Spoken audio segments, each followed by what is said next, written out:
Thaís, mas todo o meu material está lá no Moodle, tá? Então, todos os meus slides, as aulas gravadas, então dá tempo de recuperar aí. É lógico que vai te exigir um pouquinho mais de esforço aí no final de semana, tá bom? Mas todo o material está lá.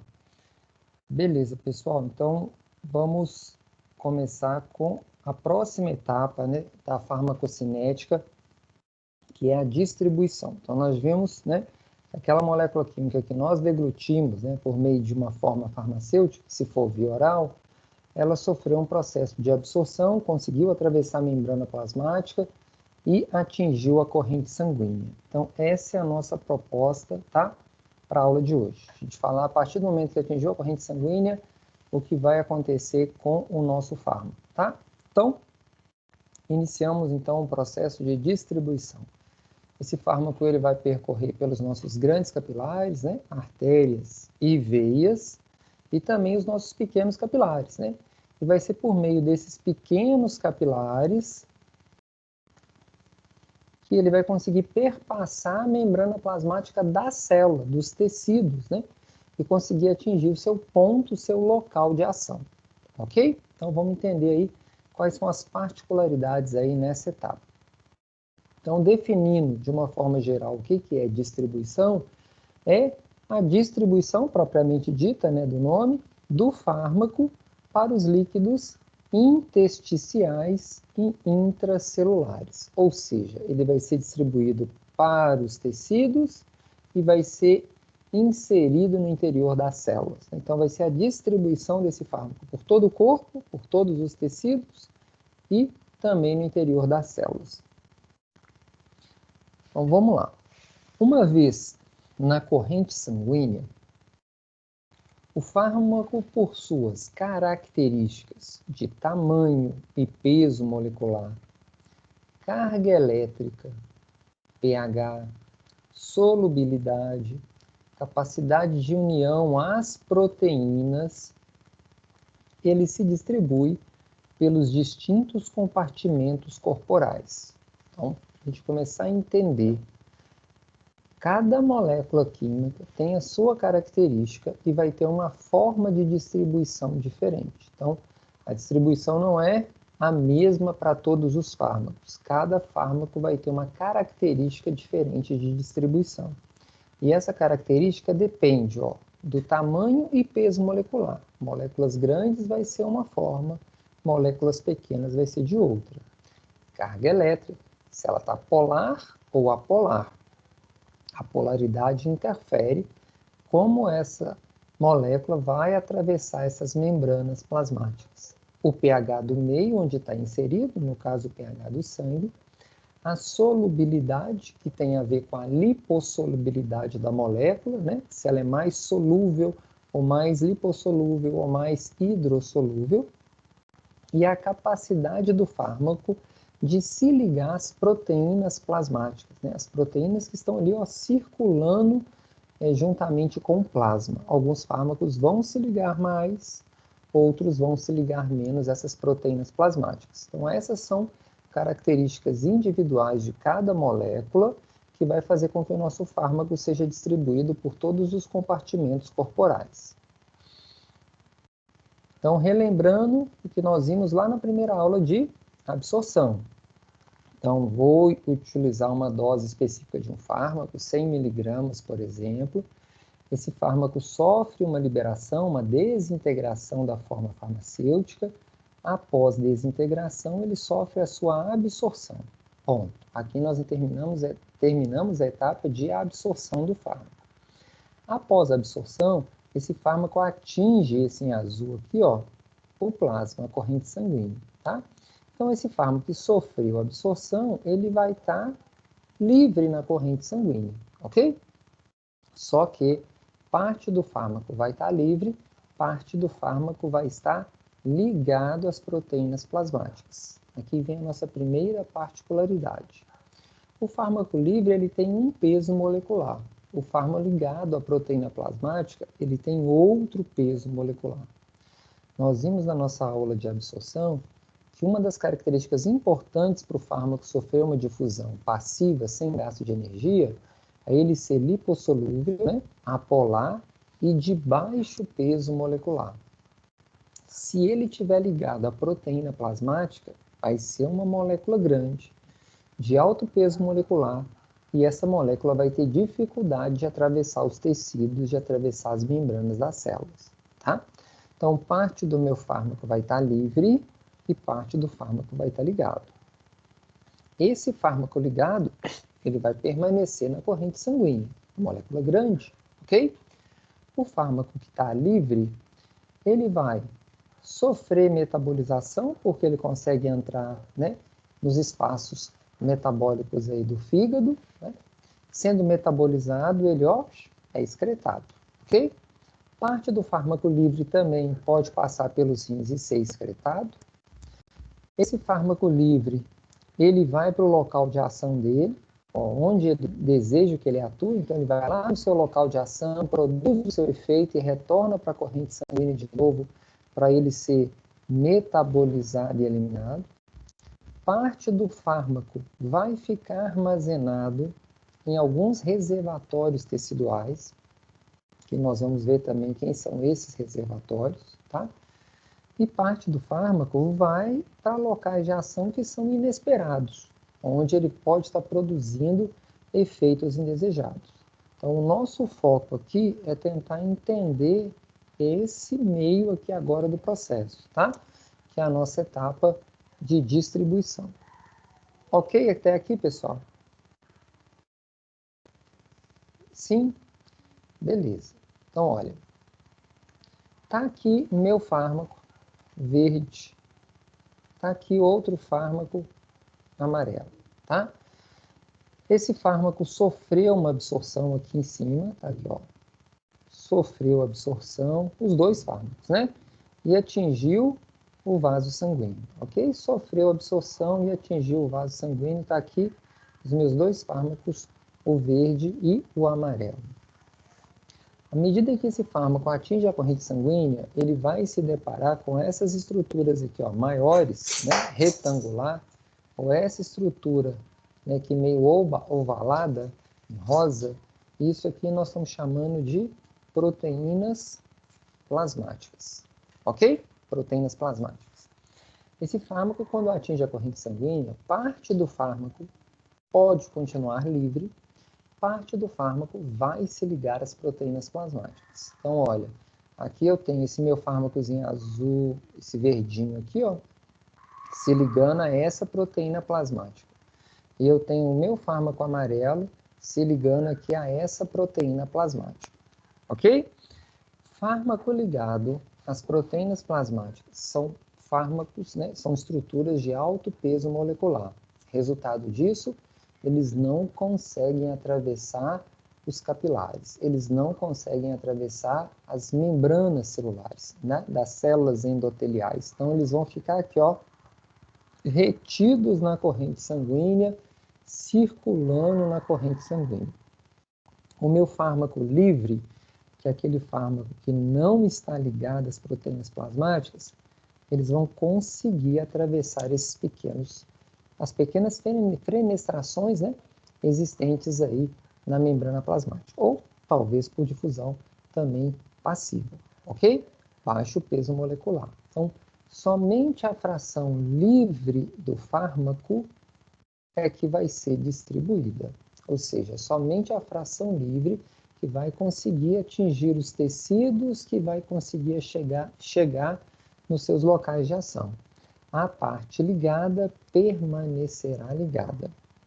Então, a alta afinidade do fármaco com as proteínas plasmáticas, o que vai acontecer? Vai diminuir a distribuição do fármaco. Então, quanto maior a afinidade dele a uma proteína plasmática, menos distribuído esse fármaco vai ser, porque ele não vai conseguir ser distribuído para os tecidos, ele vai ficar retido no vaso sanguíneo, ok? E se ele também fica retido no vaso sanguíneo, menor vai ser a metabolização dele. Ou seja, mais difícil vai ser para degradar esse fármaco. Resultado disso, se está diminuindo a distribuição dele, ele está ficando mais retido no sangue, e eu não estou metabolizando esse fármaco, ele está ficando mais retido no vaso sanguíneo, eu aumento o tempo de ação desse fármaco. Ok? Até para esse fármaco ser metabolizado, para ser eliminado, vai ser muito mais difícil do que um fármaco que tem baixa afinidade pelas proteínas plasmáticas. Se ele tiver baixa afinidade, eu vou ter muito fármaco livre. Então, ele vai atingir os tecidos, ele vai ser metabolizado e vai ser eliminado. Então, aqui a gente tem um ponto importante, né? Quanto maior for a afinidade do fármaco às proteínas plasmáticas, maior será o tempo de ação desse fármaco. Quanto menor for a afinidade desse fármaco às proteínas plasmáticas, menor será o tempo de ação do fármaco. Então, estou falando de tempo de ação porque tem um ponto importante, né? Que a gente já viu que seria o intervalo entre as doses. Então, olha, para fazer um cálculo de intervalo entre dose, esse é um parâmetro importante, tá? Taxa de ligação às proteínas plasmáticas. Ok, pessoal? Dúvida? Claudinei, Diga. você está chamando então de tempo de ação o período em que esse fármaco fica no corpo Isso, e o não tempo a que ele ação vai... dele no sítio de ligação. Isso, o tempo que ele ficar no organismo. É lógico que uma hora, esse fármaco que está ligado, ele vai se desligar, nós vamos ver isso, né? Ele vai se desligar, vai ser metabolizado e vai ser excretado, vai ser eliminado do organismo. Mas, como ele se liga muito a essas proteínas, é mais difícil da gente metabolizar e eliminar ele. Então, ele vai permanecer mais tempo circulando no meu corpo. Por isso que a gente fala que a gente tem um maior tempo de ação desse fármaco. Já o outro, que ele já atinge os tecidos, né? Atinge o fígado, vai sendo metabolizado e eliminado, ele vai produzir seu efeito terapêutico, mas o tempo de ação dele no nosso organismo é muito curto. Nós vamos ter fármaco dos dois lados, tá? Aquele que se liga pouco e aqueles que se ligam muito. Beleza? Mais alguma pergunta, pessoal? Tranquilo. Até aqui, tá tranquilo? Então, beleza. Então, vamos lá, ó. Grande parte, então, dos fármacos, após atingirem a circulação sanguínea, se ligam às proteínas plasmáticas. Então, a maioria dos fármacos, tá, após a absorção, vão se ligar a essas proteínas plasmáticas, principalmente a albumina, tá? É a proteína que os fármacos têm maior afinidade por se ligar. A fração livre do fármaco não se liga às proteínas plasmáticas. E essa fração livre, como eu falei, será a única a penetrar nos tecidos pelas fenestrações existentes nas células, né? Que só permitem a passagem de micromoléculas, ou seja, moléculas de baixo peso molecular. Então, a fração ligada permanecerá ligada. Tá? Por quê? Proteína mais fármaco, além de ser uma molécula de alto peso molecular, também vai ser uma molécula polar. Se ela tem polaridade, ela tem carga elétrica, ela vai ter dificuldade de atravessar a membrana plasmática. Então, esse é um ponto que a gente tem que guardar isso, tá? Fármaco ligado, ele permanece ligado, permanece circulante. Fármaco livre atravessa as fenestrações, atravessa os tecidos, né, produz o seu efeito terapêutico, vai ser metabolizado e vai ser excretado. E é a fração livre do fármaco que vai ser responsável pelo efeito terapêutico dele, tá? Pois a fração ligada vai permanecer na circulação. Então, quem vai produzir o efeito é a fração livre do fármaco. Se o fármaco se liga pouco às proteínas plasmáticas, a probabilidade dele produzir um efeito em um curto espaço de tempo é grande.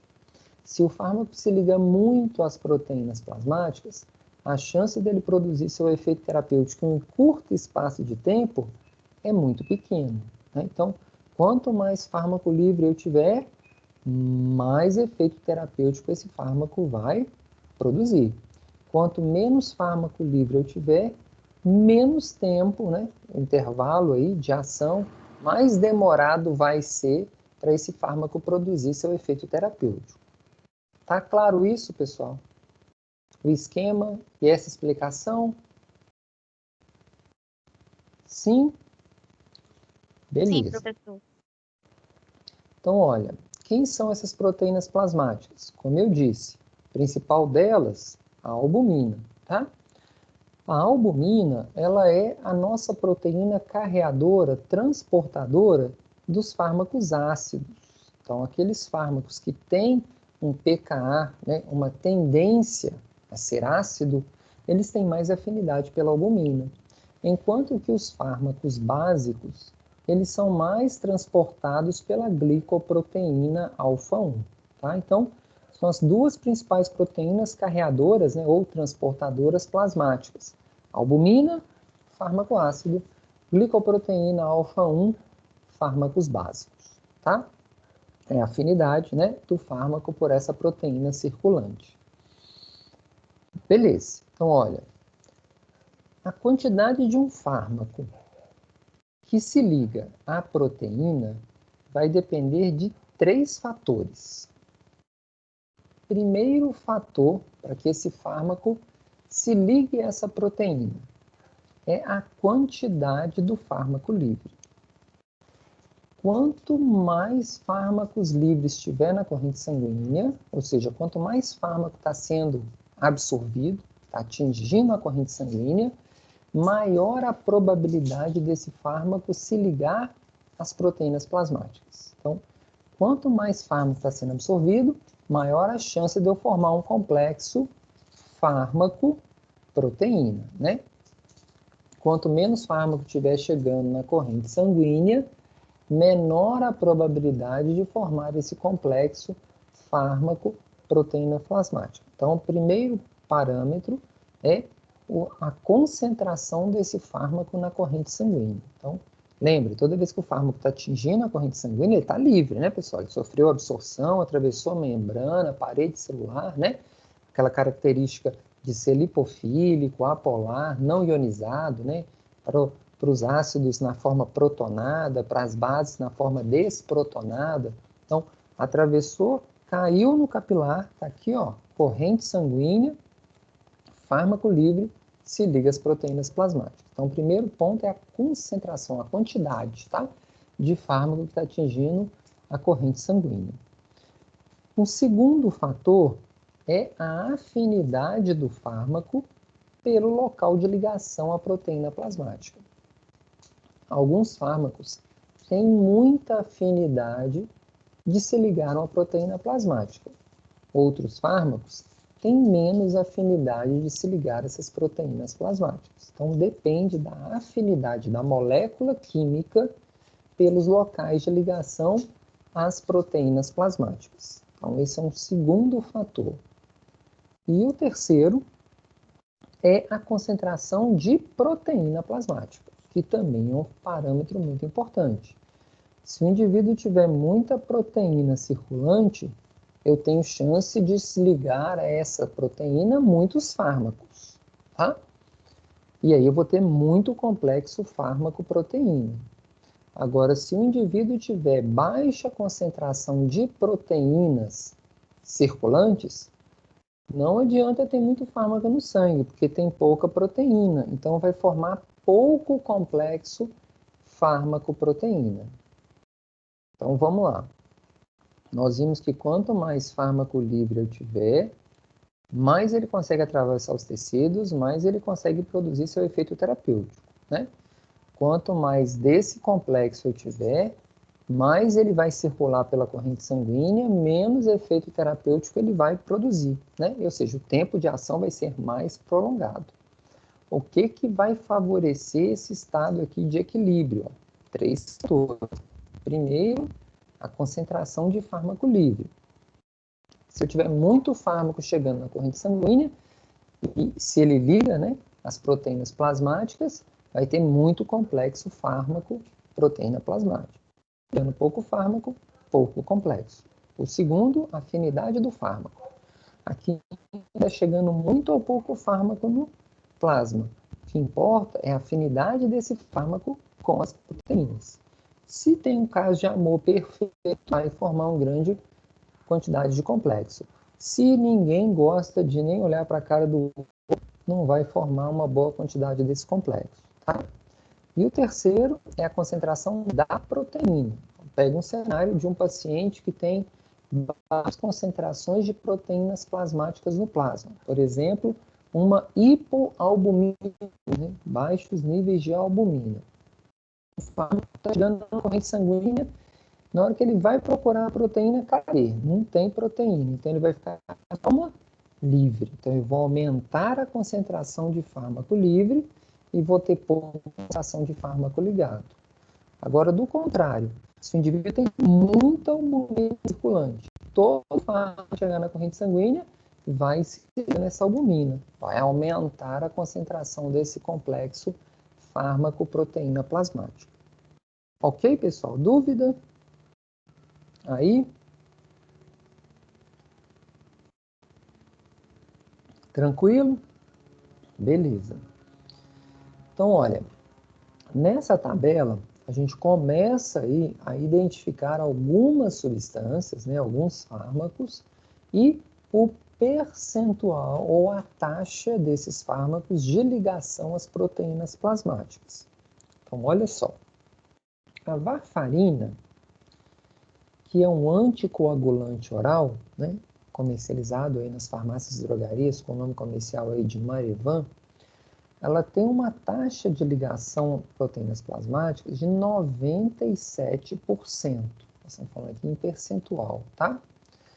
Ou seja, assim que a varfarina atravessa a membrana plasmática, chega na corrente sanguínea, 97% de tudo que chega no sangue vai se ligar às proteínas plasmáticas. E os outros 3%, olha, os outros 3% de varfarina vai ficar na sua forma livre. E vai ser somente esses 3% que vão conseguir atravessar tecido e chegar no seu local de ação. Os outros 97% vão ficar ali, ó, aprisionados inicialmente no plasma. Ok? Então, olha, 3% livre tem a capacidade já de iniciar o efeito terapêutico da varfarina. Assim segue, tá? A dicloxicilina, oxicilina, que são dois antibióticos, tá? Também, ó, 98%, 94%. Né? A oxicilina, por exemplo, somente 6% vai estar na sua porção livre. E vai ser esse 6% livre que vai conseguir atingir a bactéria e destruir essa bactéria e inibir na sua replicação. Ok? Os outros 94% vão permanecer ligados às proteínas plasmáticas. Ácido acetil salicílico, 84%, propanolol, né, que é um antihipertensivo, 96%, a digitoxina, que é um cardiotônico, 90%, clordiazepóxido, que é um fármaco ansiolítico, ó, 95%, a furosemida, que é um diurético antihipertensivo, 97%, a clorpropamida, que é um hipoglicemiante oral, 96%. Olha aqui. Aqui eu estou falando de fármacos que se ligam, ó, bastante às proteínas plasmáticas, né? Mais de 90% de taxa de ligação às proteínas plasmáticas, ok? Por outro lado, olha aqui, tobramicina, que é um antibiótico, 70%, a cefalotina, que é um outro antibiótico, 50%, a cefalexina, que é um outro antibiótico, 15%. Olha, significa que 15% vai estar ligado às proteínas plasmáticas e os outros 85% da cefalexina está na sua forma livre, tá? Olha a prometazina, que é um antialérgico, 7,5% vai estar ligado às proteínas plasmáticas. O restante está na sua forma livre, ok? Heparina e primidona traz uma particularidade, olha, 0% de taxa de ligação às proteínas plasmáticas. Ou seja, são fármacos que não se ligam às proteínas plasmáticas. Eles vão estar 100% na sua forma livre para produzir o seu efeito terapêutico. Então, vai depender das características do fármaco, vai depender das características da concentração de proteína plasmática e vai depender da característica da afinidade da molécula nas proteínas plasmáticas, ok? Então, a gente vai ter aqueles fármacos que se ligam mais, aqueles fármacos que se ligam menos às proteínas plasmáticas. Ok, pessoal? Até aqui, dúvida?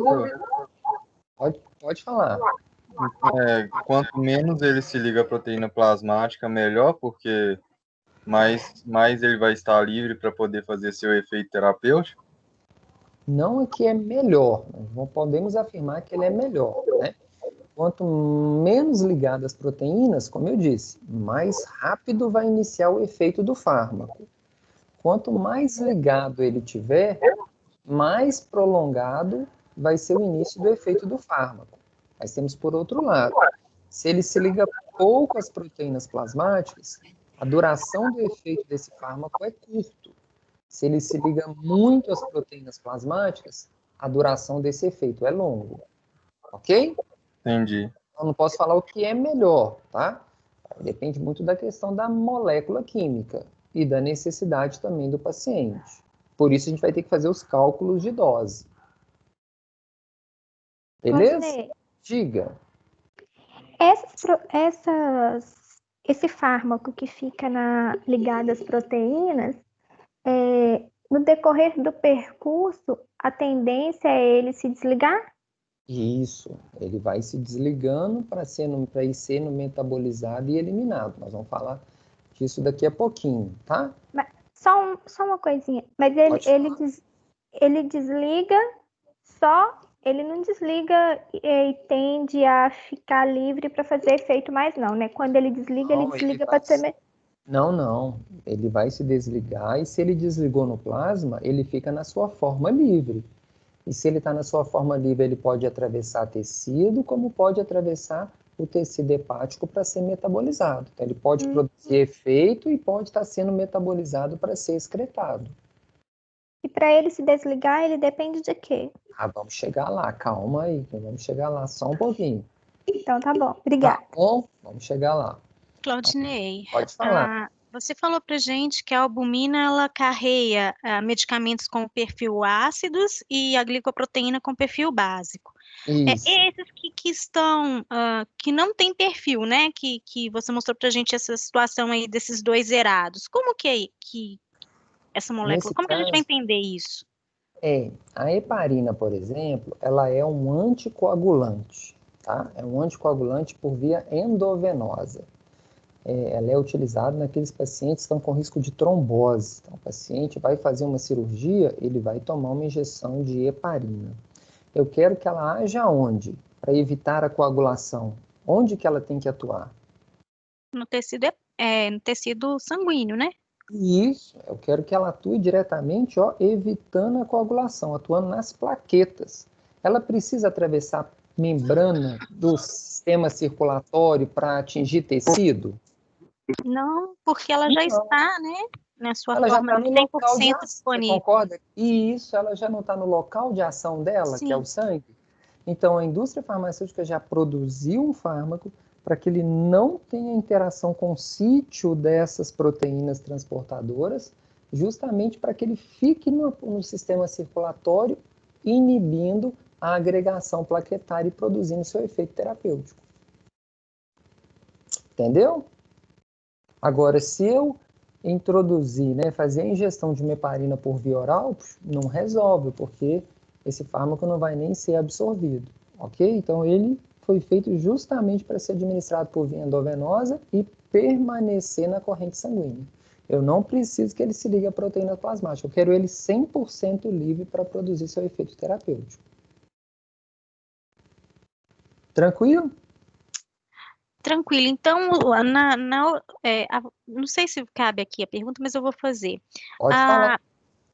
Os anestésicos. Uhum. Então, a gente partiria desse mesmo raciocínio? Não. Aí os anestésicos têm uma particularidade. Os anestésicos, eles precisam atravessar os capilares, e atingir o seu local de ação. Onde que é o efeito do anestésico? Está lá no sistema nervoso central. Sistema nervoso.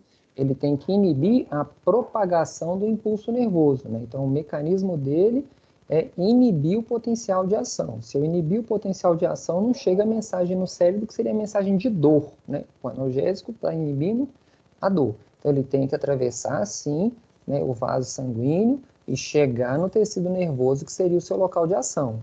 Então, não cabe aqui. Ele tem, sim, fármaco livre, mas ele também vai ter fármaco ligado. A diferença é que os anestésicos, eles são muito lipossolúveis.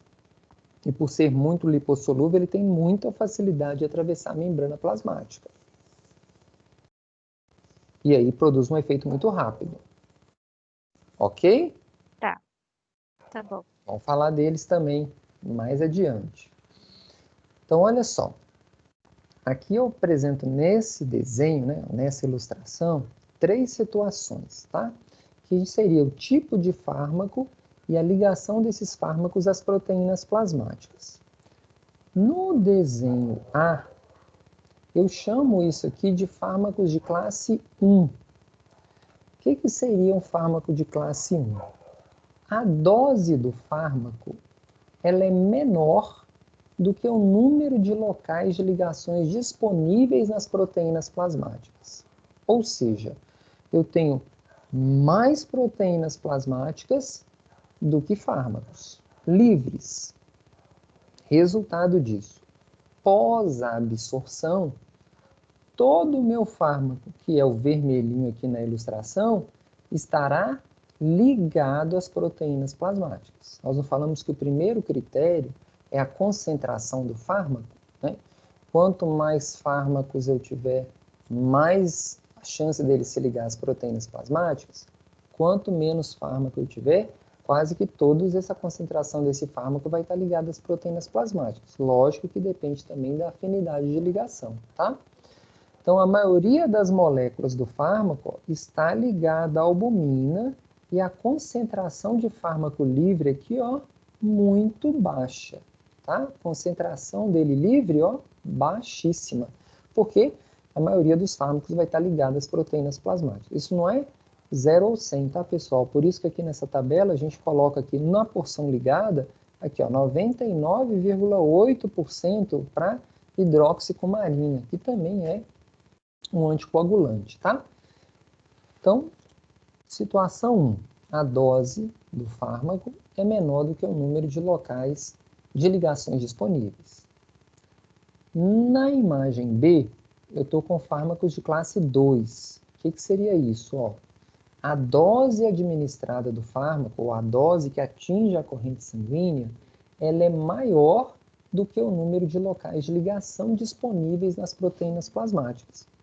Olha, todas as minhas proteínas aqui, ó, estão ligadas a um fármaco verdinho. O que vai acontecer? Se eu tenho mais fármaco do que os locais de ligação, vai sobrar fármaco livre na corrente sanguínea. Então, a maioria das moléculas de albumina tem um fármaco ligado e a concentração de fármaco livre é significativa. O que vai acontecer com esses fármacos livres? Ó, já vão atravessar capilar, vão atingir tecido, vão em busca dos seus receptores, dos seus locais de ação. Beleza? Então, a concentração do fármaco é um fator importante, assim como a afinidade desse fármaco às proteínas plasmáticas. E também depende da quantidade de proteínas. Se eu tiver poucas proteínas, vai ter pouco local de ligação, muito fármaco livre disponível na corrente sanguínea. Ok? Na ilustração C, eu estou fazendo uma administração concomitante do 1 e do 2, do meu fármaco vermelhinho e do meu fármaco verdinho. O que vai acontecer? Olha, se eu tenho maior concentração do fármaco 2 do que 1, esse fármaco 2 vai deslocar o fármaco 1 da ligação às proteínas plasmáticas. Tem uma relação direta de afinidade e de concentração do fármaco. Então, o deslocamento do fármaco 1 ocorre quando um fármaco 2 é administrado de forma simultânea. O que está acontecendo com a concentração de fármaco livre da classe 1? Olha aqui, ó, ficou livre, ficou livre, ficou livre, ficou livre. Eu estou, ó, aumentando a concentração de fármaco livre na corrente sanguínea desse cara. Se eu estou aumentando a concentração desse fármaco livre, eu estou facilitando a entrada desse fármaco nos tecidos e ele vai produzir seu efeito terapêutico. Até aqui tranquilo, pessoal? Perguntas? Claudinei, então isso você está me falando que eu aumento, que as medicações, esses fármacos, eles podem competir para o mesmo sítio de ligação e isso interfere diretamente na biodisponibilidade no organismo. Isso. Então, olha, na situação A e na situação B, eu estou usando um único fármaco isolado para o paciente. Na situação C, o paciente está usando 2 fármacos ao mesmo tempo. Suponha-se que ele está tomando um antihipertensivo e um hipolipemiante, né? Um fármaco para diminuir a pressão arterial, um fármaco para diminuir o colesterol, tá? Esses 2 fármacos, eles podem competir pelo mesmo local da ligação. E aquele fármaco que tiver maior concentração, ou aquele fármaco que tiver maior afinidade com as proteínas plasmáticas, tende a deslocar aquele outro, que está em menor concentração e tem menos afinidade. Resultado disso, eu vou, por exemplo, se o nosso medicamento de colesterol, chutando aqui, tá? Simvastatina, tem maior taxa de ligação do que o propanolol da pressão arterial, eu vou deslocar o propanolol e vou deixar muito propanolol livre na corrente sanguínea do paciente. Se eu tenho muito propanolol livre, eu estou potencializando o efeito do propanolol? Sim ou não? Sim. Sim, então estou potencializando o efeito do propanolol. Se eu estou potencializando esse propanolol que diminui a pressão arterial, o que vai acontecer com a pressão do paciente? Ele vai Vai diminuir. diminuir muito, muito além do que eu esperava. O paciente pode entrar num quadro de hipotensão arterial. Ou seja, eu posso potencializar o efeito do fármaco até com que a dose dele está atravessando agora aquela concentração mínima tolerada. E se ele passa da concentração mínima tolerada, ele começa a produzir efeitos tóxicos. Então, o que eu estou mostrando aqui para vocês nessa imagem C, que os fármacos podem sofrer interação medicamentosa na etapa da distribuição. Nós vimos na aula passada as interações medicamentosas na etapa da absorção. Agora a gente está vendo que a gente também pode ter interação na etapa da distribuição. Um fármaco pode potencializar o efeito do outro. Suponha-se que esse meu fármaco vermelhinho seja a varfarina, que é um anticoagulante oral. E o meu fármaco verdinho seja mesmo a simvastatina, tá? O que a simvastatina está fazendo? Está deslocando a varfarina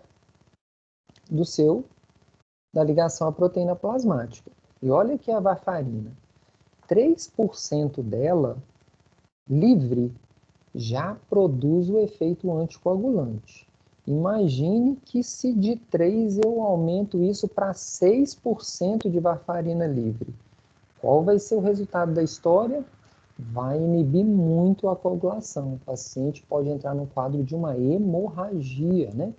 Pode ter uma hemorragia interna, pode ter sangramento nasal, qualquer parte do corpo, que eu estou inibindo o processo de coagulação sanguínea. Então, atingiu, passou a concentração máxima tolerada, vai começar a produzir efeitos tóxicos. Beleza, pessoal? Até aqui, tranquilo? Claudinei. Diga.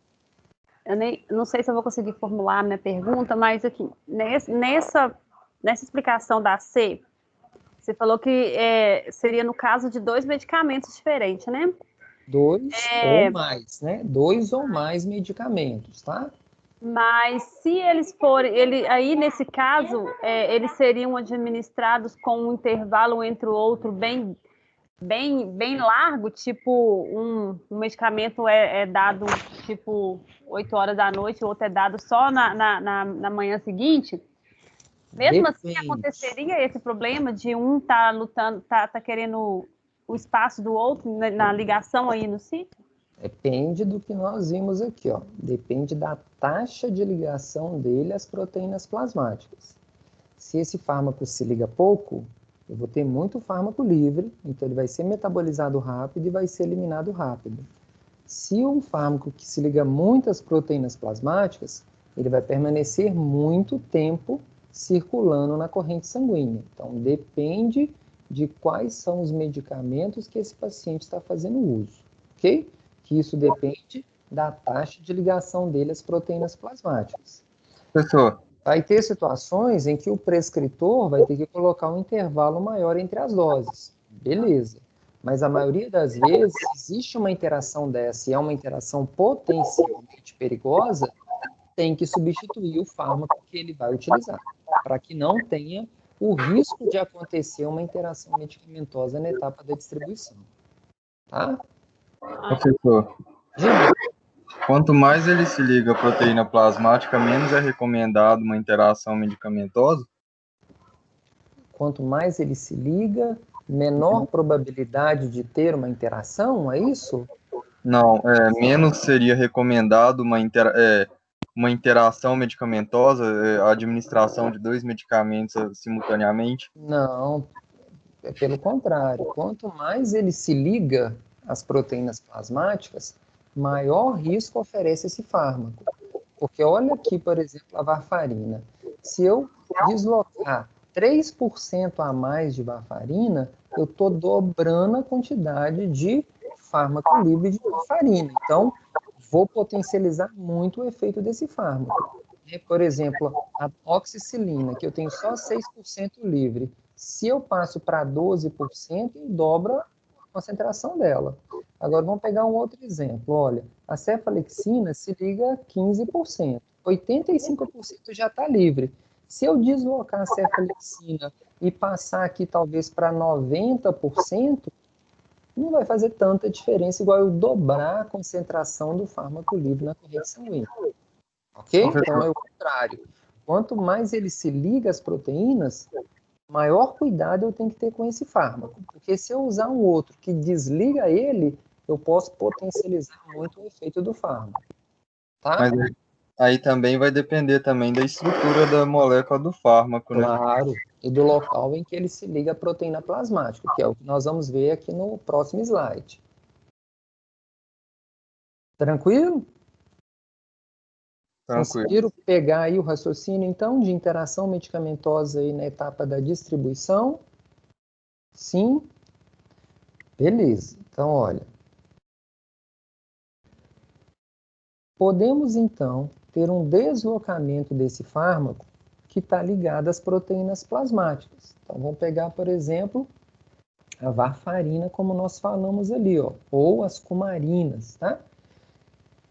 Como ele se liga muito à proteína plasmática, nós vimos aqui, ó, quase 97, 99,8% de ligação às proteínas plasmáticas, outras drogas podem deslocar, porque tem mais afinidade, aí completa a sua pergunta, né, a proteína plasmática, do que a varfarina e do que as cumarinas. Então, ó, o clofibrato, né, que é um medicamento utilizado no diabetes, no distúrbios, né, do excesso de triglicérides, a hipertrigliceridemia, o ácido etatrínico, o ácido mefenâmico, o ácido nalidixo, a butazona, né, fenilbutazona, são fármacos que deslocam esse nosso anticoagulante e eu aumento a concentração de fármaco livre desse meu anticoagulante.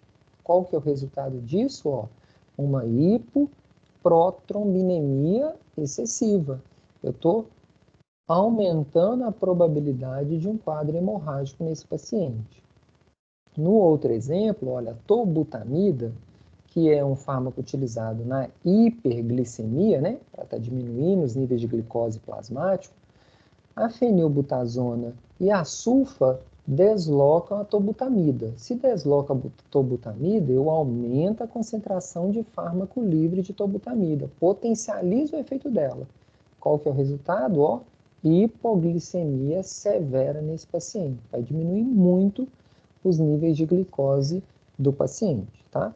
Então, atenção, né? Se eu aumento a concentração do fármaco livre de uma forma rápida, abrupta, além do que a gente já estudou no desenvolvimento do fármaco, a gente corre o risco de uma interação medicamentosa e produção de efeitos adversos no paciente. Beleza até aí, pessoal? Sim? Beleza. Então, olha, mais um exemplo. Se eu pego a molécula de albumina, a albumina ela tem 4 locos de ligação, ou seja, na molécula eu tenho 4 locais onde os fármacos podem se ligar a ela para serem carreados, para serem transportados. E a gente dá um nome para esses locos. Então, por exemplo, o locus 1 seria o locus da varfarina, né? Então, a varfarina é um fármaco que se liga muito nesse local de ligação. E junto com a varfarina, olha o tanto de fármaco que se liga no mesmo local, ó. Dicomarina, furosemida, acidociclina, fenitoína, ácido valproico, naproxeno, fenilbutazona, ácido salicílico, salicilamina. Todos esses fármacos aqui, se forem administrados de forma concomitante, vão competir pelo mesmo local da albumina. Resultado disso, algum deles vai sobrar. E se sobra, aumento a fração livre desse fármaco. Se eu aumento a fração livre, aumenta a probabilidade de reações adversas. No caso aqui do locus B, é o locus do diazepam. Então, ibuprofeno, ácido salicílico também, naproxeno, cloxacilina, probenicida, triptofano, né? E as benzodiazepinas, que seria o próprio diazepam, todos eles, clonazepam e etc., se ligam ao locus B. Então, a administração dessas substâncias de forma concomitante vai gerar uma competição pelo mesmo locus de ligação, ok? O locus 3 seria o locus da digoxina, que é um digitálico, né? E aqui, só digoxina e acetildigoxina que se liga nesse locus. O locus 4 é o locus do tamoxifeno. Tranquilo. Então, pense em situação. Se o paciente está usando varfarina e ácido salicílico, os dois vão competir pelo mesmo local. Alguém vai sobrar na festa. E quem sobrar, aumenta a concentração dele livre na corrente sanguínea, tá? O mesmo vai acontecer se o paciente vai fazendo uso, né? Por exemplo, do triptofano, né? Para melhorar o quadro de depressão, mais uma benzodiazepina, sei lá, como ansiolítico, vai sobrar alguém na festa. Quem sobra aumenta a concentração, aumenta o efeito adverso. Agora, só para poder fechar o raciocínio. Agora, se o paciente estiver fazendo uso de varfarina e diazepam ao mesmo tempo, olha, os dois têm afinidade pela albumina. Beleza, pode ter risco? Até poderia, mas eles se ligam em locais diferentes. A albumina vai ter a capacidade de transportar a varfarina num lugar e o diazepam no outro. E não vai ter deslocamento dessas fórmulas que estão ligadas. O mesmo pode acontecer da varfarina, diazepam, digoxina. Se ligam em partes diferentes e eu não desloco esse fármaco que está ligado à proteína plasmática. Ok? Diga. O tamoxifeno, ele é usado no tratamento do câncer. Aí vamos supor, ele tem de mama, né? Câncer de mama, ele é mais usado hoje. Isso. Aí ele tem afinidade pela albumina, certo? Sim, naquela porção 4 da albumina. Certo. Aí vamos supor que o paciente está num tratamento de câncer mais avançado. Seria interessante, então, usar outra droga coadjuvante para ter mais tamoxifeno livre no meio? Não, cuidado. A gente não pode pensar que se eu aumento a concentração de fármaco livre, isso é bom. Vamos parar para raciocinar aqui, ó. Aumentar a concentração do fármaco livre, isso é positivo? Cuidado, né? Nem sempre daquele nosso gráficozinho, ó. eu tenho concentração mínima efetiva, tá? E eu tenho a concentração máxima tolerada. Eu quero que o meu fármaco fique dentro da janela terapêutica. Ele ficando dentro da janela terapêutica, ele está produzindo o seu efeito farmacológico, tá? Se tem mais ou se tem menos, ele está conseguindo, o seu receptor está produzindo um efeito. Agora, se eu aumento a concentração livre e ele ultrapassa a minha curva de concentração máxima tolerada, aí já deixou de ser benéfico, porque ele vai começar a produzir efeito. Ok? Então, não podemos pensar, se eu usar um outro fármaco para aumentar a concentração dele livre, vai ser bom, porque vai ter mais fármaco livre? Cuidado, porque se eu tenho mais fármaco livre, ele vai atravessar mais tecido e pode, aumentar a concentração dele no plasma e no tecido acima do que é recomendado. E aí ele pode produzir efeitos tóxicos no paciente. Ok? Ok, obrigada. Tranquilo? Ok, pessoal? Mais alguma pergunta aqui? Não? Então vamos seguir mais um pouco. Um outro ponto importante, né, na distribuição é um conceito que nós chamamos de volume de distribuição, tá? O que seria um volume de distribuição? Seria o volume que eu tenho do fármaco se distribuindo por todo o organismo. E esse volume, ele tem duas subclassificações. Eu tenho o volume real e tenho o volume aparente. O que é o volume real? Seria a distribuição do nosso fármaco por todos os tecidos do meu organismo. Ou seja, esse fármaco, depois que ele atravessa o capilar, ele vai atingindo tecidos em todo o corpo. Ele vai no tecido pulmonar, no tecido ósseo, no tecido cardíaco, ele chega lá no olho, chega no ouvido, no pé, na mão, ou seja, ele está circulando pelo meu corpo. O volume real é a distribuição desse meu fármaco por todos os tecidos do organismo. Beleza, numa visão geral. O que é o volume de distribuição aparente? Ele é a relação da concentração do meu fármaco nos tecidos e a concentração desse meu fármaco na corrente sanguínea. Então eu pego de tudo aquilo que foi absorvido, né, que está circulando pelo meu corpo, quanto que está retido no tecido e quanto que está aprisionado na corrente sanguínea. Então essa relação da concentração dele no tecido e a concentração dele na corrente sanguínea. Drogas que são lipossolúveis, apolares, vão conseguir atravessar facilmente esses capilares sanguíneos.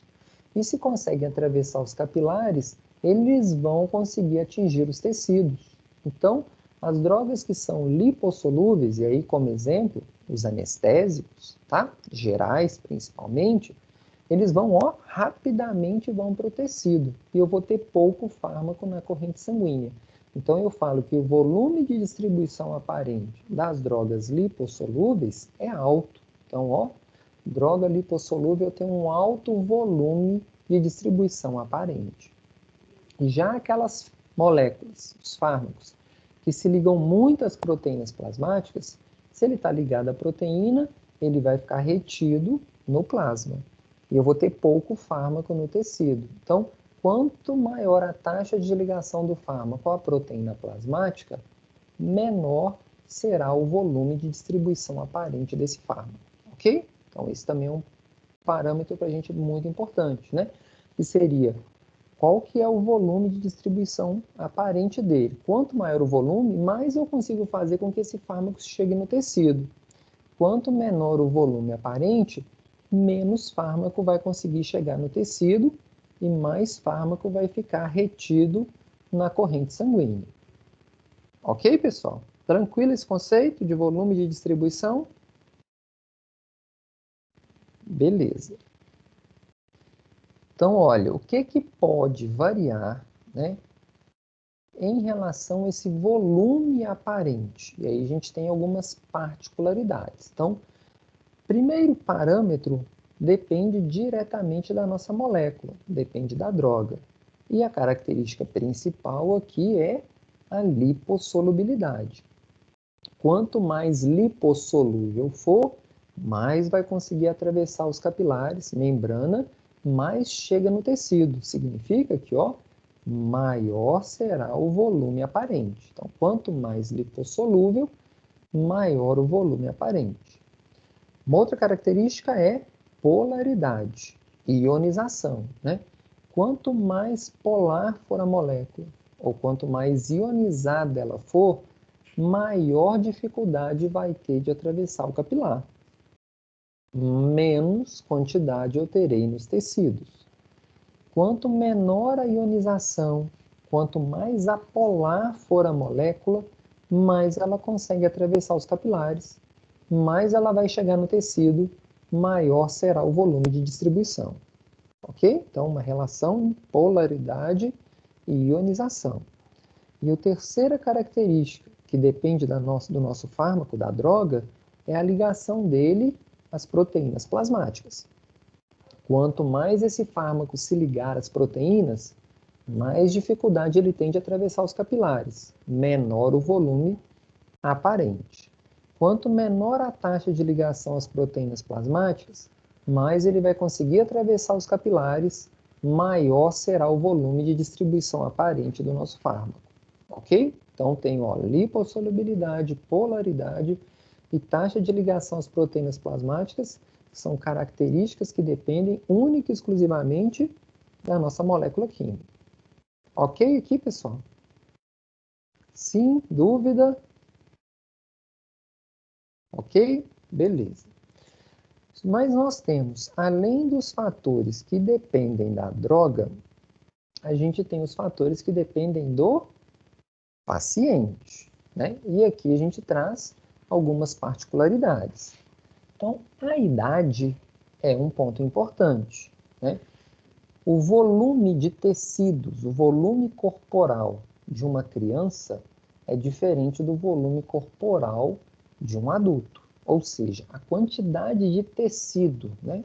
Estou falando de volume aparente de uma criança, é menor do que a quantidade de tecido de um adulto. Então, se eu uso a mesma dose de um fármaco para criança e para adulto, pode ter problema.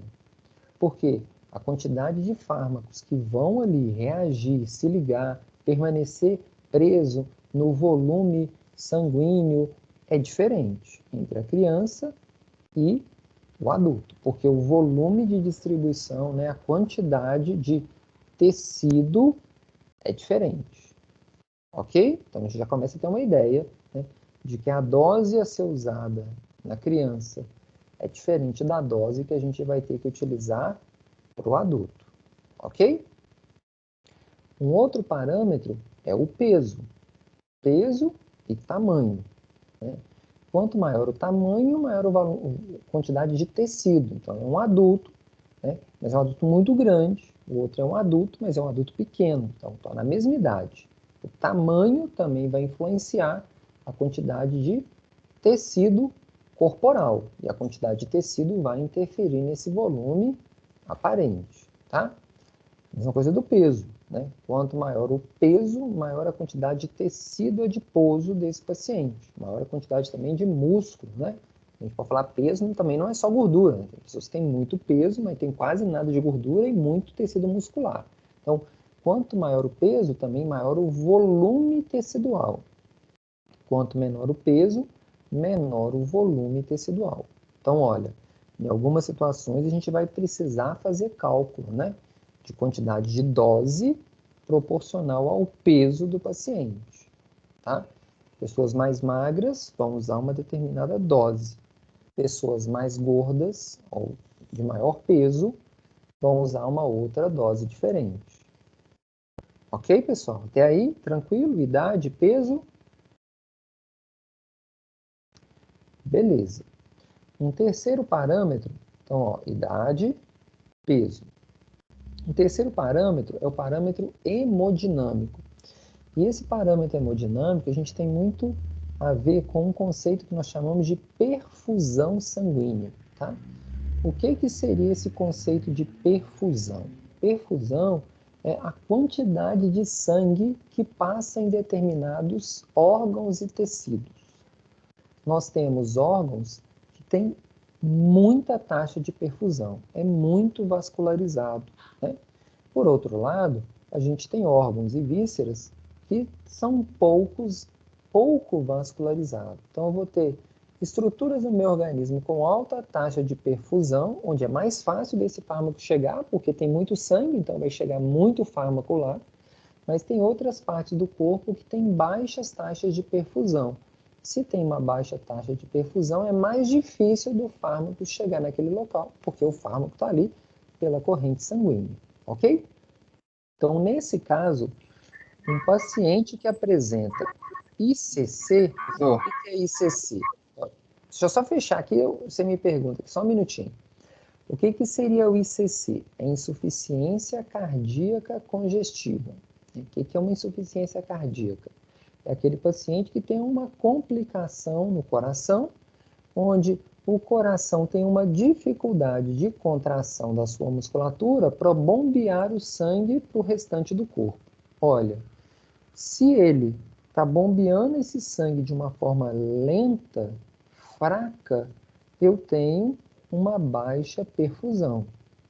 Significa que eu vou levar pouco fármaco para os tecidos, diferente de um indivíduo que não tem insuficiência cardíaca congestiva, que o coração está ali funcionando de forma normal e eu estou levando esse meu fármaco constantemente para todos os tecidos. Então, significa que pacientes que têm aí uma insuficiência cardíaca congestiva, a gente vai ter que trabalhar uma dose do fármaco especial para esses pacientes. Ok? Diga. Não, pode deixar, já explicou já. Beleza, então vamos lá. Um outro conceito é a quantidade ou a concentração de proteínas plasmáticas desse paciente, que eu já falei. Se ele tem pouca proteína plasmática no sangue, vai ter pouca proteína para o fármaco ligar. Então, vai sobrar fármaco na dança, vai ter maior aumento da concentração do meu fármaco livre. Então, pacientes, por exemplo, estão no quadro de uma anemia, né? Uma anemia por deficiência de albumina ou de glicoproteína, né? E essa anemia desse paciente está aumentando a concentração de fármaco livre. Então, esse paciente eu também tenho que saber controlar a dose. Então, o paciente chegou lá no hospital, vamos dizer aí, subnutrido, né, com baixo conteúdo proteico no organismo, eu não posso dar a mesma dose para um paciente normal, né? Eu vou ter que dar uma dose menor do fármaco para esse paciente, porque se eu der a mesma dose, vai sobrar fármaco livre, vai atravessar a concentração máxima tolerada, vai produzir efeito tóxico no paciente. Ok? Um outro fator é o estado patológico do paciente, tá? Se o paciente tem uma insuficiência hepática, que é o nosso órgão que vai destruir o fármaco, que vai metabolizar ele. Se o paciente tem uma insuficiência renal, né, que é o nosso principal órgão que vai eliminar o nosso fármaco, isso vai interferir também na dose do fármaco a ser administrado. Então, pacientes que apresentam insuficiência hepática, insuficiência renal, a gente tem que fazer um cálculo de dose específica desse paciente, porque o volume aparente de distribuição é diferente. E por último, são características genéticas. E aí, falou de genética da pessoa, não tem o que a gente fazer. Ok? Perguntas, pessoal, aqui. Tá claro? Beleza. Então, eu tenho fatores que dependem da droga, né? Da molécula química, e nós temos fatores que dependem única e exclusivamente do estado do meu paciente. Então, olha só, quais são os principais fatores, né, que nós temos que ter um olhar clínico quando a gente está falando de distribuição de fármacos. Primeiro, o débito cardíaco, né? Acabamos de falar aqui, ó, pacientes que têm insuficiência cardíaca congestiva têm um baixo débito cardíaco. Se o débito cardíaco está baixo, eu vou levar esse meu fármaco de forma muito lenta para os tecidos. Então, isso influencia direto na distribuição do fármaco, que vai interferir também no efeito farmacológico do fármaco, ok? Um outro ponto, o fluxo sanguíneo, né? Então, a velocidade com que esse sangue está circulando, né, também é um parâmetro muito importante na distribuição. Um terceiro fator é a permeabilidade capilar, né? Ou seja, a permeabilidade dos capilares. Se esses capilares permitem a passagem dos fármacos, né? Quanto maior for a permeabilidade, mais fácil é para o nosso fármaco atravessar o capilar e chegar no tecido. Quanto menor a permeabilidade capilar, mais difícil é para o nosso fármaco atravessar o capilar e chegar nos tecidos. Então, é um outro parâmetro também aqui depende, né, na distribuição. E o outro que nós já falamos é o volume tecidual, que tem uma relação direta com o volume aparente de distribuição, ok? Aí peso, idade, tamanho, interfere diretamente aqui no volume tecidual. Então vamos lá. Ó, o nosso fármaco no meio intravascular tenderá ao equilíbrio com o fármaco do meio intersticial e intracelular. Mas raramente acontece, pois ao mesmo tempo, parte do fármaco circulante será eliminado. Fármaco circulante, aquele que está na sua forma livre. Então, olha, qual que é a tendência? A tendência de equilíbrio. Equilíbrio entre o meu fármaco livre, que está na circulação, e o fármaco que está nos tecidos. Eles tendem a permanecer em equilíbrio. O fármaco livre e o fármaco livre na corrente sanguínea e o fármaco livre no tecido. O que isso significa? À medida em que esse meu fármaco livre, que eu acabei de sofrer absorção, né, atingiu a corrente sanguínea, esse fármaco livre que está atravessando os capilares, ele está aumentando a concentração no tecido e está diminuindo a concentração desse fármaco livre no sangue, não é isso? Ele está aqui no sangue, está saindo do sangue e está chegando no tecido. Então, está diminuindo a concentração dele no sangue. O que eu estou falando para vocês é que a concentração dele no tecido e no sangue tende a permanecer em equilíbrio. Então, o que vai acontecer?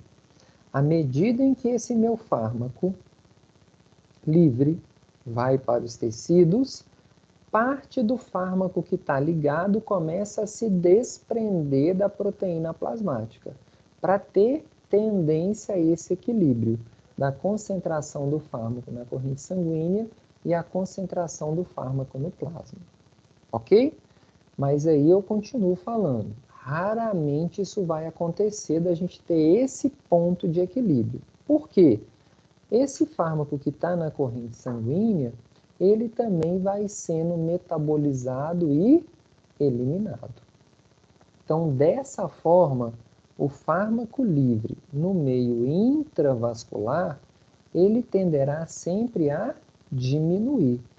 E é isso que vai favorecer com que o fármaco que está ligado se desligue das proteínas plasmáticas. Quanto mais rápido esse fármaco vai sendo eliminado, mais ele vai se desligando das proteínas plasmáticas. Quanto mais difícil for eliminar esse fármaco livre, mais difícil vai ser desse fármaco se desligar das proteínas plasmáticas. Ok? Então, ó, a concentração dele no sangue tende a equilíbrio com a concentração dele, a somatória, tá? Dele no tecido e dentro da célula. À medida em que esse fármaco livre vai sendo eliminado ou vai penetrando nos tecidos, eu vou desligando aquele fármaco que está ligado, com essa tendência de manter a mesma concentração nos dois meios, sangue e tecido, ok? Só que a gente não vai conseguir atingir isso 50% e 50%, porque os fármacos vão sendo eliminados. Então, o fármaco livre no meio intravascular, a tendência dele é só diminuir. Ou ele está sendo eliminado do organismo, ou ele está indo para os tecidos. Ok até aí, pessoal? Ficou claro esse raciocínio? Sim? Beleza. Então, olha, quais são os fatores que vão influenciar a concentração desse fármaco que ainda permanece ligado às proteínas plasmáticas. Então, o que vai favorecer esse fármaco de permanecer ligado à proteína plasmática ou ele se desligar da proteína? Então, primeiro, ó, a concentração plasmática do fármaco livre. Então, quanto menos fármaco livre eu tiver no sangue, mais esse fármaco vai se desligando das proteínas plasmáticas.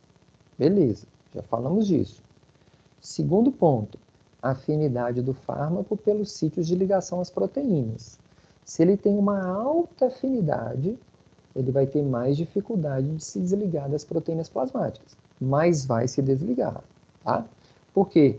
Nenhum fármaco vai durar ad eterno no nosso organismo. Uma hora, todo fármaco vai ser eliminado, ok? E o terceiro que nós também vimos é a concentração plasmática dessas proteínas.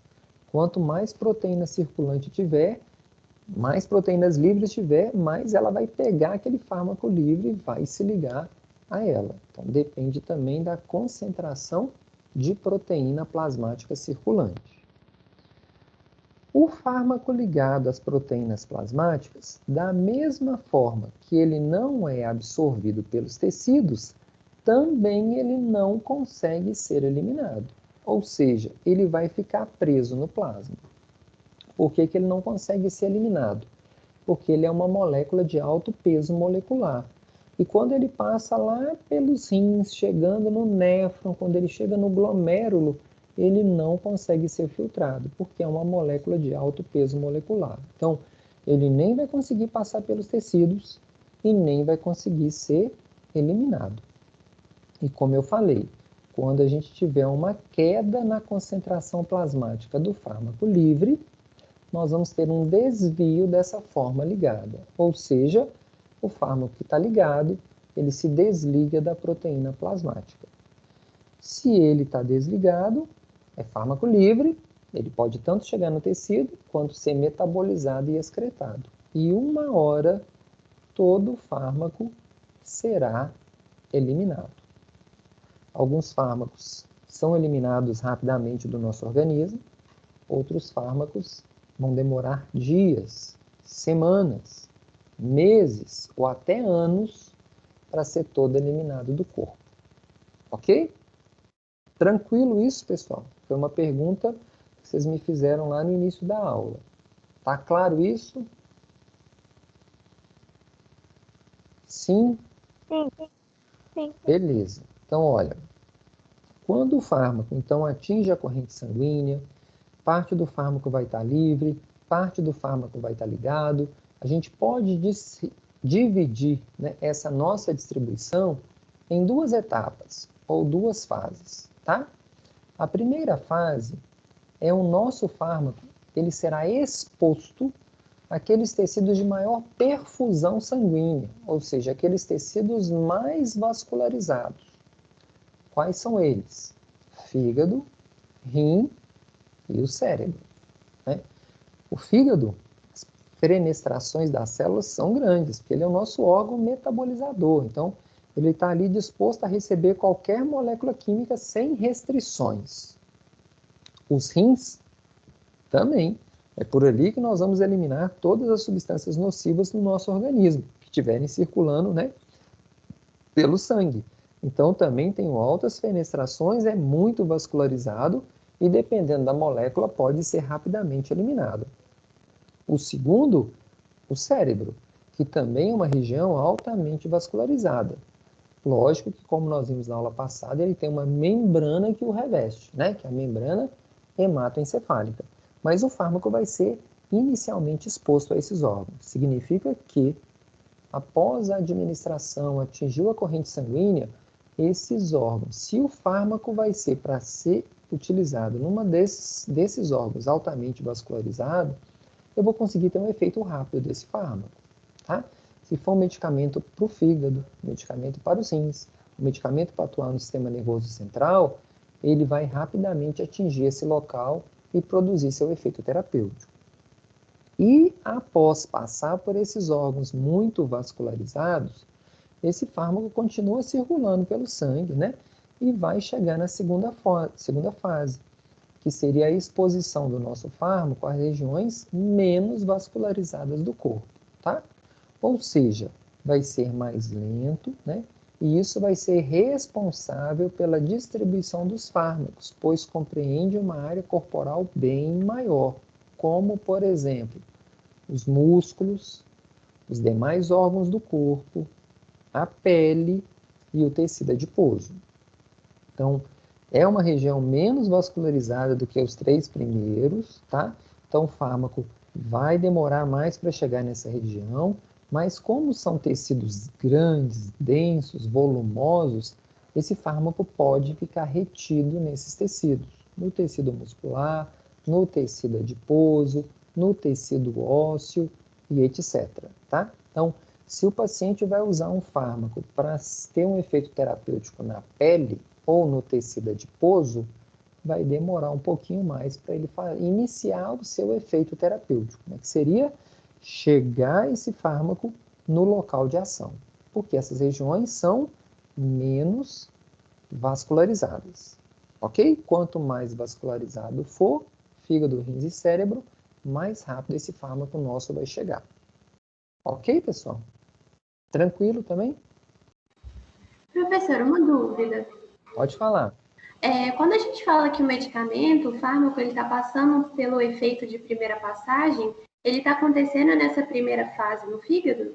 Já acontece de imediato, né? Por quê? Na hora que ele está sofrendo essa absorção por via oral, ele atingiu o sistema porta-hepático, ele já vai ser exposto pela vascularização ao fígado. E parte desse fármaco, como a gente disse, pode ser metabolizado e eliminado. Ou o que a gente pode querer até o contrário, né? De repente eu estou usando para um paciente um profármaco. Nós vamos falar bastante do profármaco mais à frente. E eu quero com que esse profármaco se transforme em um fármaco ativo. O profármaco não produz efeito nenhum, mas eu quero que ele se transforme num fármaco ativo. E eu uso ao meu favor esse efeito de primeira passagem. Então, o paciente ingere um profármaco. Quando ele sofre esse efeito de primeira passagem, o fígado vai metabolizar esse meu fármaco inerte e vai transformar essa molécula numa molécula ativa. Nós vamos falar isso bastante na nossa aula de metabolização, tá? Então, posso perder parte do fármaco? Posso. Mas posso também utilizar esse processo ao meu favor? Também posso. Beleza? Entendi, obrigada. Então, olha, nós também temos essa distribuição a locais especiais, né? E como a gente disse, esses locais especiais podem fazer uma barreira de proteção, né, anatômica a esses órgãos. Então, o cérebro, né, o sistema nervoso central é um deles. A gente tem a barreira hematoencefálica, né, que está aqui, ó, protegendo. Eu vou expor meu fármaco ao cérebro, que é uma região altamente vascularizada, chegar sangue no cérebro. Agora, se ele vai conseguir atravessar essa barreira ou não, aí é outra história. Vai depender das características da molécula que a gente viu na nossa aula de absorção, tá? Também, ó, a barreira placentária. Ou seja, eu tenho uma barreira que protege a mãe do feto. E também não vai ser qualquer molécula química que vai atravessar essa barreira. Também é uma região muito vascularizada, né? Afinal de contas, eu tenho que levar muitos nutrientes para essa criança em formação, mas atravessar a barreira é outra história, tá? E o outro seria as glândulas mamárias, né? Então, olha, também tem uma barreira mamária de proteção. Nem todo fármaco vai atravessar as glândulas mamárias e chegar no leite materno. É uma forma de proteção a esse alimento da criança. Então, chegar nas glândulas mamárias, beleza, está muito vascularizado. Agora, atravessar essa barreira também é outra história e depende da categoria. Ok? Então, como eu acabei de falar, essas fenestrações, elas vão variar de tecido para tecido, né? O fígado, rim, né? As lacunas são muito amplas, permitindo passagem de quase todas as moléculas. O fígado, principalmente, para metabolizar qualquer tipo de substância. Já o sistema nervoso central, não. O sistema nervoso central, a gente não tem lacunas. Além disso, a gente tem uma barreira química nessa membrana, né, que é ligada a umas células importantes, que são os astrócitos, e essa barreira química, sem lacuna com astrócito, forma o que nós chamamos de barreira hematoencefálica, tá? Para atravessar essa barreira, a substância tem que ser muito lipofílica, muito lipossolúvel, tá? Ou eu vou precisar que ela se ligue a algum transportador da membrana que reconheça esse fármaco. Então tem que ser lipossolúvel, de baixo peso molecular, tá? Ou tem algum transportador maior captar esse fármaco e levar ele para o interior do sistema nervoso central. Então, é uma barreira de proteção. Nem todo fármaco que a gente usa vai atravessar essa barreira hematoencefálica, tá? E muitas vezes a gente nem quer que atravesse para não produzir nenhum efeito contrário no nosso sistema nervoso central. E como a gente falou, existem fármacos que são macromoléculas, moléculas grandes, que vão ficar aprisionadas na circulação, como é o caso da heparina, que eu quero realmente que ela fique aprisionada na circulação, porque na circulação ela vai produzir seu efeito de anticoagulante. Ok aí, pessoal? Sim? Beleza. Olha um outro ponto aqui importante. Nem todo fármaco conseguirá adentrar em um primeiro momento no seu local de ação devido ao fluxo sanguíneo. Então, olha, estou usando um medicamento para o paciente para estimular as células alfa-pancreáticas a liberar a insulina. Então, eu quero que aquele fármaco, assim que for absorvido, ele atinja a corrente sanguínea e vá lá no pâncreas estimular aquela célula das ilhotas pancreáticas a secretar insulina. Beleza. Mas esse fármaco está circulando pelo corpo. Pode ser que quando ele chegue perto do pâncreas, a pressão de sangue está tão grande, o fluxo sanguíneo está tão intenso, ou o débito cardíaco, a força de contração está tão alta, que esse fármaco não consegue atravessar essa membrana e passa direto. Perdeu o ponto dele chegar no seu local de ação. O que vai acontecer com ele? Vai circular pelo corpo. Então, nem todo fármaco conseguirá adentrar em um primeiro momento o seu local de ação devido ao fluxo sanguíneo. E após a passagem do fármaco pelo local, a gente chama isso de redistribuição, ou seja, o retorno da forma livre do fármaco para a corrente sanguínea. Então, é um outro parâmetro importante. A gente chama isso de redistribuição. Então, o que eu desejo é que esse fármaco, quando passe pelo local de ação, ele penetre no tecido, vá para dentro da célula e produza seu efeito. Mas se eu tiver um fluxo sanguíneo muito intenso, um volume de sangue grande e um débito cardíaco muito alto, a pressão no sangue é muito forte e fica mais difícil desse fármaco atravessar a barreira. Então ele retorna para a corrente sanguínea e a gente chama isso de redistribuição. Ok? Então a redistribuição vai depender do fluxo sanguíneo e do débito cardíaco. Olha o que nós vimos aqui atrás, fatores dependentes da distribuição. Olha aqui, fluxo sanguíneo e débito cardíaco. Porque se o débito cardíaco estiver muito elevado, se o fluxo sanguíneo estiver muito elevado, vai ser mais difícil desse fármaco atravessar os tecidos. Ele retorna para a circulação, a gente chama isso de redistribuição. Beleza? Diga. Por isso que tem alguns medicamentos que são recomendados a tomar durante a noite, ou durante o dia, ou esses horários do dia, assim, devido ao Não necessariamente. É lógico que no momento nosso de repouso, o débito cardíaco está diminuído, né? Após acordar, a gente tem um aumento de débito cardíaco. Depende muito da situação nossa, de estresse, ansiedade. Nós vamos falar muito disso na nossa aula de sistema nervoso autônomo, tá? Mas se toma de noite ou de dia, tem muito a ver com a substância química. Vou te dar um exemplo aqui, fugindo um pouquinho da aula. Simvastatina. A simvastatina é um medicamento utilizado no controle do colesterol, principalmente o colesterol produzido pelo meu organismo, colesterol endógeno, tá? Então, eu quero inibir a produção do colesterol, né, pelo fígado do paciente. Beleza. Só que nós sabemos que a maior taxa de produção de colesterol no ser humano é à noite. Então, se a maior taxa de secreção de colesterol é à noite, o que adianta o paciente tomar o comprimido de manhã? Não resolve. Então, eu vou recomendar a ele a fazer o uso da simvastatina antes de deitar. Então, é uma característica não de distribuição do fármaco, tá? Mas pelo nosso processo fisiológico natural. Então, algumas situações vão depender assim também, tá? Tranquilo? Beleza. Vamos seguir, ó. Então, o cérebro, né, e a medula espinal são protegidos da exposição a uma diversidade de substâncias químicas.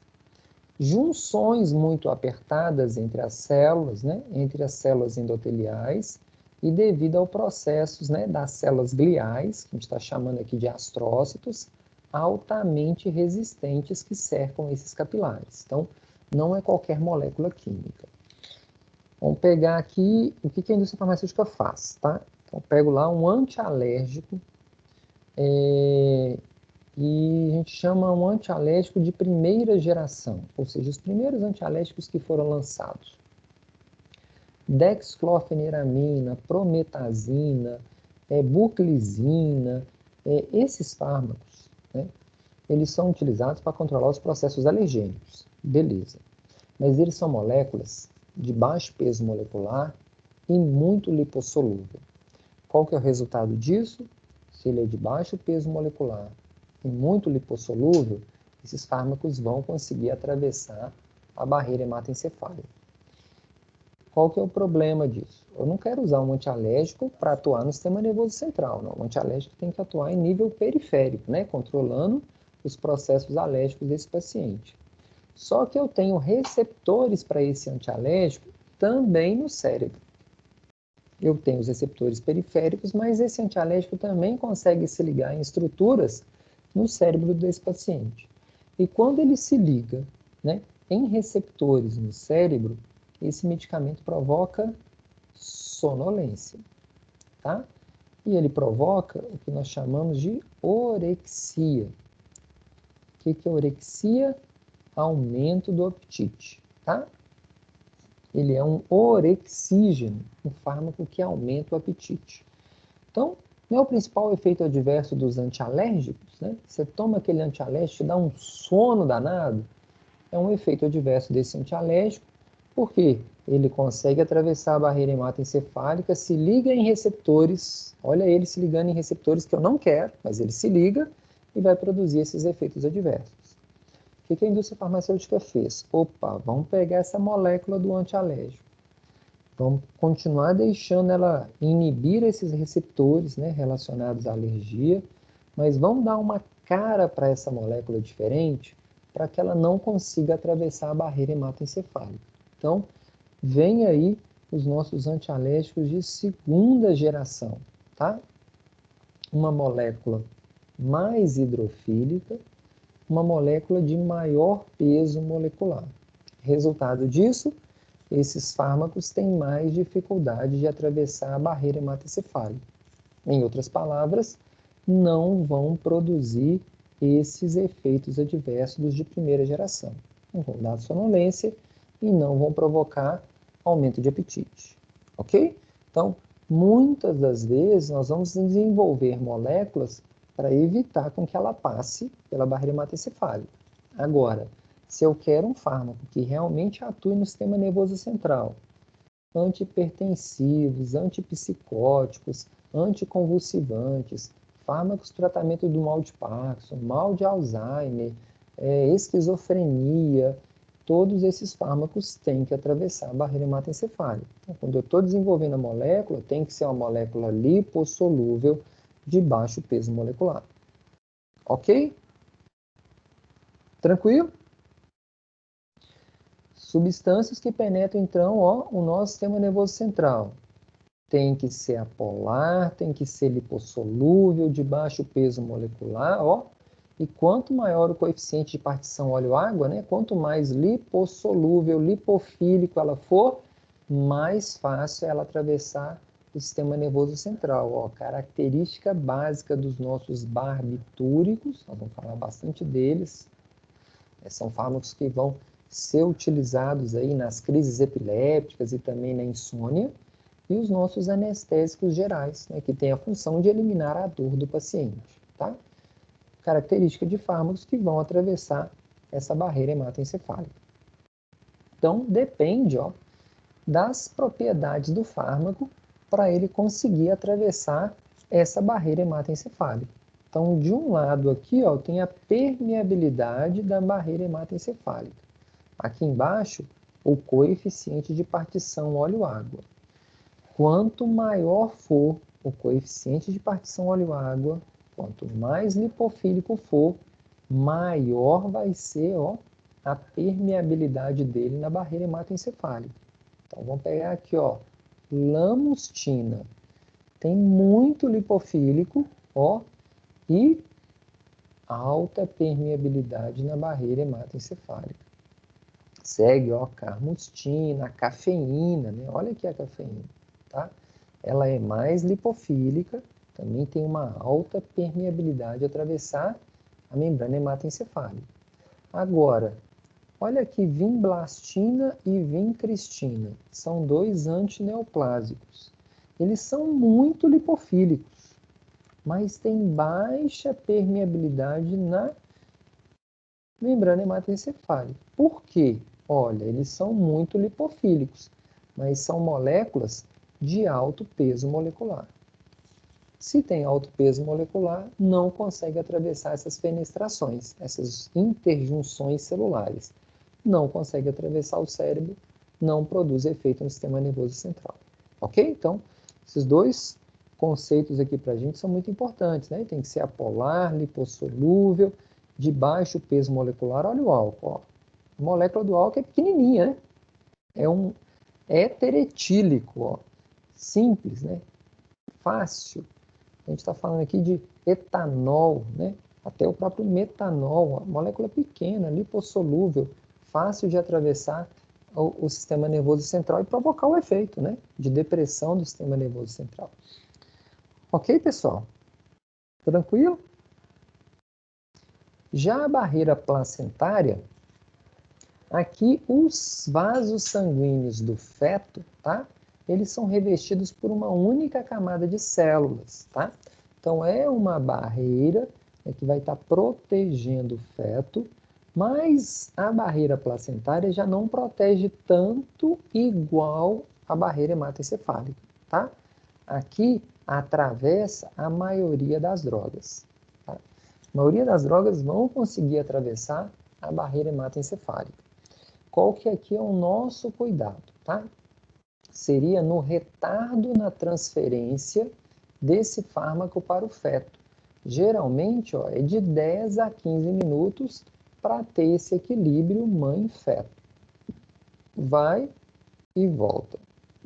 Qual que é o nosso ponto a ser, o nosso ponto de atenção? O plasma do feto, ele é ligeiramente mais ácido do que o materno. E aí a gente tem que ter um certo cuidado, porque se o plasma do feto é mais ácido do que o plasma da mãe, né, a gente tem um risco de aprisionamento iônico dos fármacos básicos. Porque um fármaco básico, quando ele chegar lá no plasma do feto, o plasma lá é mais ácido, o que ele vai fazer? Vai absorver os íons H+. Ele vai, ó, captar o H+. Ao captar o H+, ele vai ficar protonado, olha lá aquela formulinha, BH+. Né? Se ele está protonado, ele está carregado eletricamente. Aí o que vai acontecer? Ele não consegue atravessar a barreira dos capilares e voltar para o plasma da mãe. Vai ficar aprisionado lá. E aí, dependendo do fármaco, pode trazer problemas para o feto, que a gente chama muitas das vezes de teratogenicidade, né? um fármaco que pode provocar uma má formação fetal ou até induzir, né, um parto prematuro ou provocar um aborto prematuro. Ok? Então, esse é o nosso cuidado maior, quando a gente administra fármacos básicos, né, para uma gestante. Fármacos ácidos não vai ter tanto problema. É lógico que algumas moléculas podem ser mais perigosas, né? Mas não é tão perigoso como os fármacos básicos. Beleza? Então, como é que funciona, ó, essa distribuição nesses sítios especiais, nessas barreiras anatômicas? Ó, estrutura das células endoteliais hepáticas. Olha, grandes fendas, tá? Altas fenestrações que permitem a ampla passagem do fármaco entre o sangue e o tecido hepático. Então, ó, o fármaco consegue atravessar facilmente essas fenestrações, sofre o processo, produz o efeito, vai embora. Já, por exemplo, no sistema nervoso central, um capilar cerebral é diferente, tá? Eu tenho, ó, células justaspostas, muito estreita, e além disso eu tenho um processo dos astrócitos, que estão ali oferecendo mais ainda um processo de proteção. Então, nas junções estreitadas, ó, duas células vizinhas se unem fisicamente, formando uma parede contínua que impede a entrada de vários fármacos no cérebro. Micro-organismos, fármacos e etc. Ok, pessoal? Dúvida até aí?